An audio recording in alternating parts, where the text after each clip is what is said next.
profiter des efforts des autres, c'est une paresse intellectuelle, c'est une paresse spirituelle, c'est une insulte aux ancêtres, c'est une insulte à nos parents, c'est une insulte je ne sais pas, c'est un blasphème à la limite.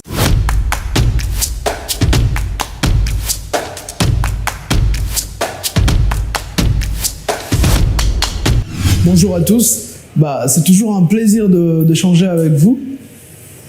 Aujourd'hui, je vais principalement donner quelques raisons.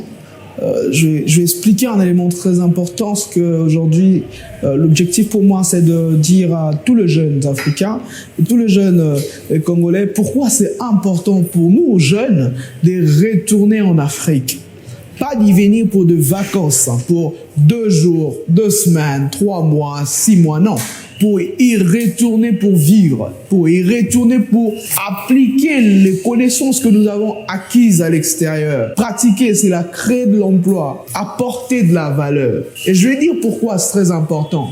C'est très important parce que déjà, on parlerait de l'Europe ici et de l'Amérique, peu importe, là-bas, il n'y a pas plus grand chose à faire. Il n'y a plus rien à faire là-bas. En Europe, principalement, il n'y a plus rien à faire. Lorsque vous regardez les secteurs immobiliers, il n'y a que de rénovation et de réhabilitation des immeubles, de bâtiments, ainsi de suite. Il n'y a plus assez d'espace pour même construire de maisons. Et lorsque vous regardez d'autres secteurs encore, ceux-là qui font de la biologie, la géologie, ces choses-là, c'est saturé là-bas. Il y a déjà assez d'ingénieurs, il y a déjà assez d'avocats. Mais en Afrique, chez nous au Congo, tous ces secteurs-là sont encore demandés. Il y a encore un besoin intellectuel, besoin en capital humain. Et c'est très important qu'on le sache. Je sais une chose que beaucoup de jeunes, vous savez, lorsque moi j'étais président des étudiants congolais de Strasbourg, ou même quand je suis passé secrétaire général du collectif des étudiants congolais de France, j'ai eu à faire de missions d'enquête. C'est-à-dire, je posais des questions aux étudiants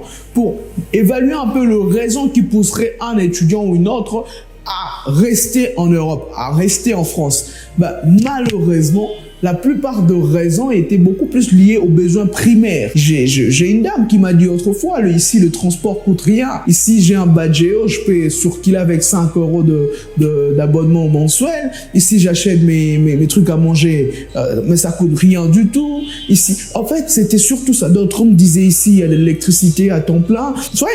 C'est des raisons vraiment primaires. Mais je vais vous dire quelque chose que nous ignorons tous. Parce que pour que les Européens aient tout ce qu'ils ont là aujourd'hui, il y a de ceux-là qui ont sacrifié leur vie pour donner ces choses-là aujourd'hui, pour donner ces conforts à leurs enfants, à leurs petits-enfants. Il y a eu de héros dans l'ombre, il y a eu de Napoléon Bonaparte, il y a eu de Gaulle, il y a eu tous ces grands-là qui un jour ont tout donné pour que leurs enfants aient ces conforts. Et donc, rester là, profiter des efforts des autres, c'est une paresse intellectuelle, c'est une paresse spirituelle, c'est une insulte aux ancêtres, c'est une insulte à nos parents, c'est une insulte je ne sais pas, c'est un blasphème à la limite. C'est comme si en fait on remettait en cause le bonté de l'Éternel, Dieu qui nous a mis dans ces pays avec tout ce que nous pouvons avoir. Et nous, qu'est-ce que nous préparons pour nos petits-enfants? Parce qu'aujourd'hui, moi je pense que puisque nous n'avons pas obtenu du confort par nos ancêtres, par nos parents, il est grand temps pour nous aujourd'hui de rentrer chez nous, de travailler, de sacrifier notre présent pour donner un futur meilleur à nos enfants. Parce que lorsque nous disons que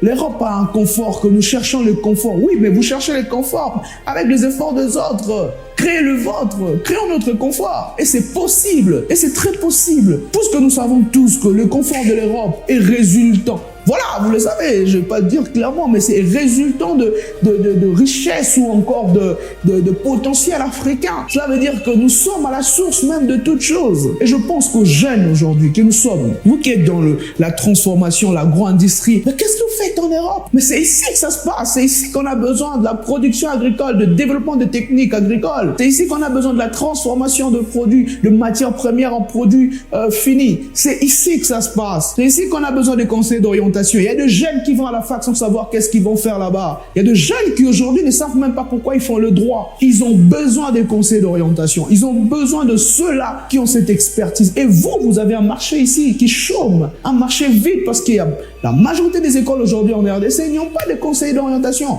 Il n'y a pas de conseil d'orientation.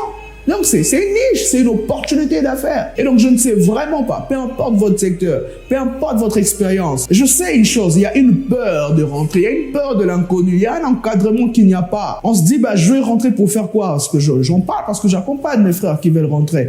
Et c'est vrai qu'il y a cette insécurité, mais permettez-moi de ne pas reprocher à l'État. Ça serait une faiblesse d'esprit. Parce que voyez-vous, l'État, il est ce qu'il est. Et moi, je parle du subconscient collectif.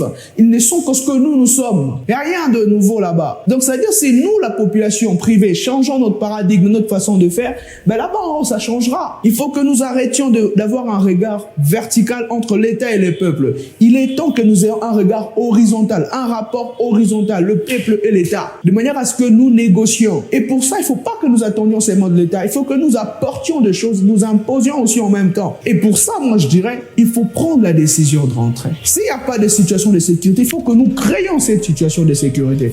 Il n'y a pas longtemps, j'ai rencontré une directrice de la coopération régionale internationale, je crois, du ministère de l'enseignement supérieur, qui m'a fait comprendre qu'ils ont mis en place un mécanisme d'accompagnement, d'encadrement. C'est très bien, mais je pense seulement que l'idéal dans toute chose, c'est le courage. L'État congolais, c'est vrai qu'il n'a pas soutenu nos études. C'est vrai que nous n'avons pas bénéficié des efforts de l'État. Mais ce n'est pas pour autant que nous pensons que nous ne sommes pas relevables à ces pays. Il y a certains qui peuvent se dire l'État ne m'a pas soutenu et donc du coup je ne dois rien au pays. C'est faux. Nous devons tout à notre pays. Nous devons tout au Congo. Et c'est très important qu'aujourd'hui nous sommes jeunes. Nous avons le droit d'échouer. Nous avons le droit d'essayer. Nous avons le droit d'oser, de risquer. Et c'est très important. C'est le jour où moi, par exemple, je me suis dit, mon titre de séjour est encore valide, je m'en fous, je garde ça dans mon sac et je reste dans mon pays. Ça a expiré, j'étais là.